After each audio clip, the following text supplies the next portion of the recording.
আসসালামু আলাইকুম। আবার একটা নতুন ভিডিও নিয়ে আপনাদের সামনে হাজির হয়েছি। ভিডিওটা কিন্তু খুবই গুরুত্বপূর্ণ একটা ভিডিও।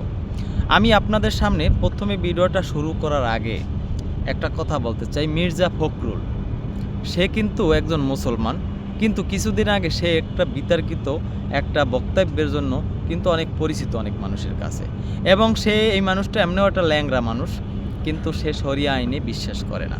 এই মানুষটা যে জায়গায় যায় সেখানেই সে একটা অঘটন ঘটায়, এবং আপনাদেরকে আমি সেটাই দেখাবো আজকে এই ভিডিওটা সে কি অঘটনটা ঘটাইছে। আগে আপনারা ভিডিওটা দেখবেন, আমি এখানে দেখাবো, তারপর আমার বিস্তারিত আলোচনা অবশ্যই আপনারা শুনবেন। যদি খারাপ লাগে আমাকে গালি দিয়ে যাবেন, আর যদি ভালো লাগে অবশ্যই আমাকে ভালো কিছু বলে দেবেন। আগে এই ভিডিওটা দেখুন।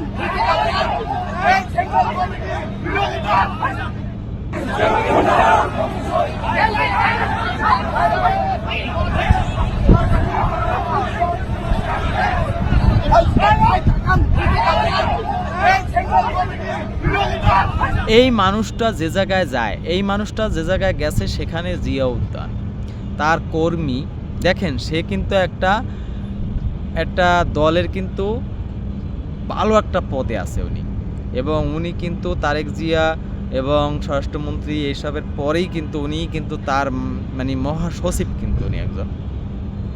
দেখেন এই মানুষটা যাওয়ার পর তার কর্মীগুলার যে আচরণ, এইটা কি কোনো রাজনৈতিক দল হতে পারে? আপনি চিন্তা করছেন তারেক জিয়া মান সম্মান, জিয়াউর রহমানের যে মান সম্মান, যে খালেদা জিয়ার যে মান সম্মান, সেগুলো সব নষ্ট করেছে। এই লোকটাকে কেউ মানে না। এই লোকটা বুড়ো হয়ে গেছে, এক পাও কয় বরে, এই লোকটার এক পাও কয় বরে, তারপর তার কেন রাজনীতি করা লাগবে, তার কেন দল চালান লাগবে? আরে ভাই, আরও তো কত মানুষ আছে, তোমরা তাদেরকে সুযোগ দাও।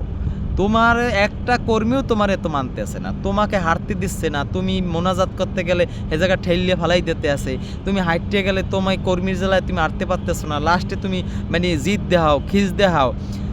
চিন্তা করেন তোর এই বুড়া বয়সে কেন রাজনীতি করা লাগবে? তারেক জিয়া হে ইয়ং ম্যান, হে রাজনীতি করবে। আরও তো কত মানুষ আছে, তাদেরকে সুযোগ দাও। এই বুড়া বয়সে কয় বরে এক পাও গেছে, তোমার কেন রাজনীতি করা লাগবে? আমি তো বুঝি না। আসলে আমার মেইন কথা হচ্ছে, রাজনীতি এমন একটা জিনিস, ক্ষমতা এমন একটা জিনিস, এটা কেউ ছাড়তে চায় না। লোভ, লালসা, এইটা একদিন কিয়ামতের মাঠে এমন বিচার করা হবে, যারা ক্ষমতায় ছিল এবং বাদশা যারা, এরা এই দেশ পরিচালনা করায় ব্যর্থ হয়েছে, তাদেরকে আল্লাহ তাআলা এমন শাস্তি দিবেন যা কল্পনা করার বাইরে। আমি একজন গুনাহগার, আমার তো শাস্তি হবেই, কিন্তু দেশের সমস্ত মানুষের যে অভিশাপগুলা তারা নিতেছে, চালাইতে পারতেছে না, নিজে হাঁটতে পারতেছে না, তার কর্মী কন্ট্রোল করতে পারতেছে না। চিন্তা করেন এটা কোনো কথা? কি একটা অবস্থা এই কর্মীদের ভিতরে, তার নিজের একটা কর্মী, তাদের কোনো পথ নাই, অথচ তারা কিভাবে দৌড়াদৌড়ি করে, গাড়ির পিছনে দৌড়ায়, এখানে দৌড়ায়, লাফাই পড়ে, তারপর সমস্ত মানুষের সমালোচনা করে, গুপ্ত বলে সারা দিন এভাবে করে, এরে গাইলে ওরে চাঁদা তোলে। কি একটা অবস্থা! এটাই ছিল আমার ভাষ্য। মেইন কথা হচ্ছে আমাদেরকে, আমাদের দেশকে, আমাদের নিজেদেরকে ঠিক করতে হবে। আমি যদি ঠিক না হই, অন্যকে নিয়ে আমি আলোচনা কেন করব? আমার কথা হচ্ছে, আমি একজন রিস্কাওয়ালা হয়ে আমাকে ঠিক করতে হবে দেশ কোন দিকে যাবে। কেন? আমি রিক্সাওয়ালা, আমি যদি সৎ পথে চলি, বৃষ্টি নামলেই জানি আমি ভাড়া 50 টাকা নেই না, 20 টাকার ভাড়া যদি 50 টাকা নেই, তাহলে দেশ তো দেশ থাকবে না। সরকারি দল তাহারে কি করবে? তারা তো ওইভাবেই, তাদের তো কেউ মানতেছে না, তার কর্মীর সে নিজে কন্ট্রোল করতে পারতেছে না। অথচ একটা বাস ড্রাইভার বৃষ্টি নামছে, গাড়ি নেই, তেলের দাম বেড়ে গেছে, সে 500 টাকার ভাড়া 800 টাকা নিচ্ছে। আমাদেরকে আগে ঠিক করতে হবে। আমি একজন আলু বিক্রেতা, এখন বৃষ্টি নামছে, আলু আনতে পারতেছি না, তাই 30 টাকার আলু আমি 40 টাকা বেচতেছি। আমাদেরকে ঠিক করতে হবে।